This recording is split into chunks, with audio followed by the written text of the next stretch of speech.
प्यारे बच्चों, आप सभी का अपना स्टडी पॉइंट यूट्यूब चैनल हार्दिक स्वागत करता है। बेटा, आज मेरा टॉपिक है ऋग्वेद का तीसरा मंडल। ऋग्वेद का तीसरा मंडल, तीसरे मंडल में क्या बताया गया है?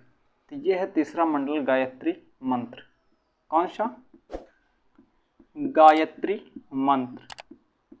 ये जो गायत्री मंत्र है, गायत्री मंत्र किसके लिए प्रयुक्त किया गया है? गायत्री मंत्र किसके लिए, पहले तो ये बताते हैं किसके लिए प्रस्तुत है। सूर्य देवता के लिए। गायत्री मंत्र किसके लिए है? सूर्य देवता के लिए। सूर्य देवता के लिए।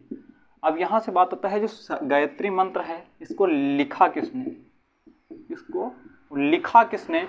तो आप बताएंगे ऋषि विश्वामित्र।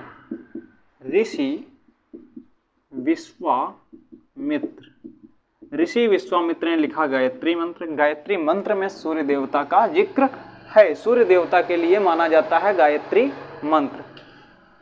ठीक है। ये तीसरा। आपसे चौथा मंडल पूछता है इसी जगह। चौथा मंडल।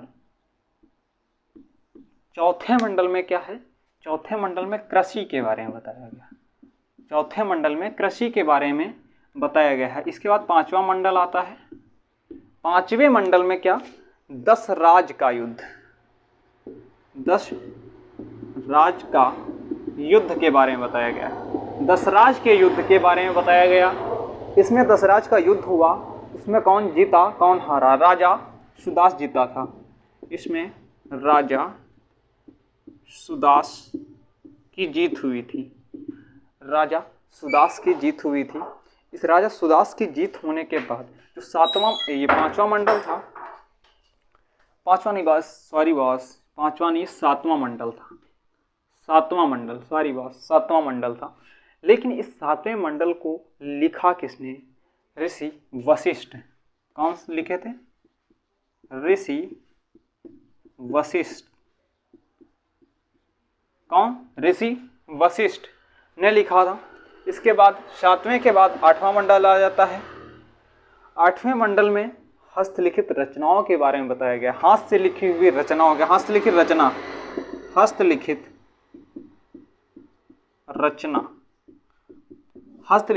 के बारे में बताया गया। लेकिन जो रचनाएं थीं उनका यहाँ आठवें मंडल में खिल के नाम से जानते थे। कौन से?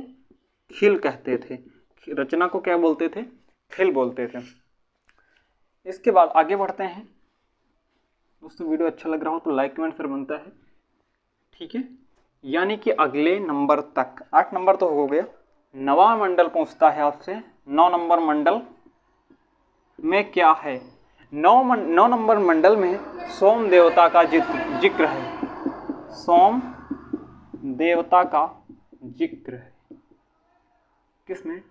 9वें मंडल में बताया गया। ऋग्वेद के 9वें मंडल में बोला गया है ये सोम देवता का जिक्र है बेटा। 10वें मंडल में क्या है? 10वें मंडल में है जो व्यक्ति होता था उसके जाति व्यवस्था को बताया गया है। जाति व्यवस्था यहाँ पे बताया गया है। जाति व्यवस्था के बारे में बोला गया। ठीक है। जाति व्यवस्था कैसे? ब्राह्मण, जातियां मैं लिखता हूं, ब्राह्मण, क्षत्रिय, वैश्य, शूद्र। ठीक है, ये हैं। अब यहां ब्राह्मण जो है इसका काम क्या था? इसका काम क्या था और इसका काम का? ब्राह्मण का काम था शिक्षा देना। इसका काम था शिक्षा देना। ठीक है।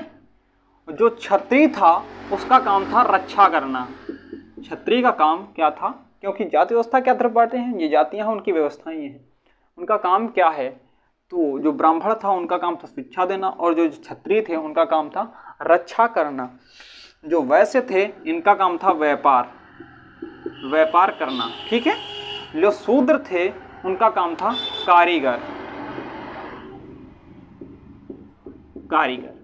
यानी कि घर बनाने, ये सारे मकान बनाने, इनका काम था शूद्रों का।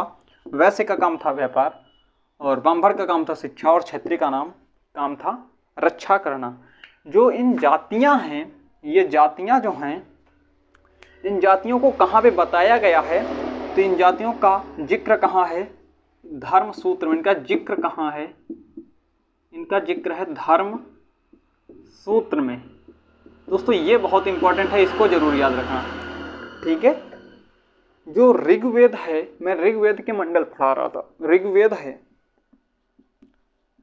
ऋग्वेद, इसका उपवेद क्या है? उपवेद। आपसे पूछ लेता है ऋग्वेद का उपवेद कौन सा है? तो यजुर्वेद है। कौन सा? यजुर नहीं, अथर्ववेद। अथर्ववेद। कौन सा? अथर्ववेद।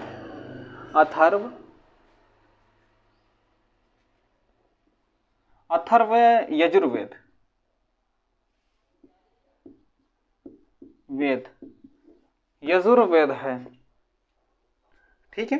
लेकिन जो ऋग्वेद है उसका उपवेद तो ये है, लेकिन सुश्रुत ने बताया, सुश्रुत ऐसे लिखा जाता है, सुश्रुत ने बताया जो यजुर्वेद है इसका किसका उपवेद है? अथर्ववेद का। ये जो है इसका तो बोला गया, लेकिन सुश्रुत ने बोल दिया इसका उपवेद किसका है?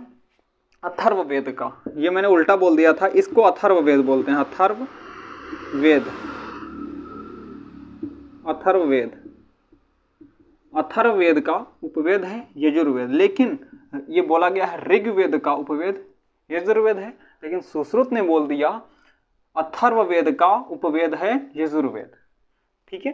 दोस्तों वीडियो अच्छा लगा हो तो लाइक कमेंट शेयर बनता है। अगले टॉपिक के साथ फिर से मुलाकात होगी। जो एक चीज यदि भी याद रखना, ऋग्वेद सबसे पुराना वेद है। ये कौन सा? सबसे पुराना वेद है, सबसे पुराना वेद आपका ऋग्वेद है। दोस्तों वीडियो अच्छा लगा हो लाइक कमेंट शेयर बनता है। अगले टॉपिक के साथ फिर से मुलाकात होगी अमन सिंह से।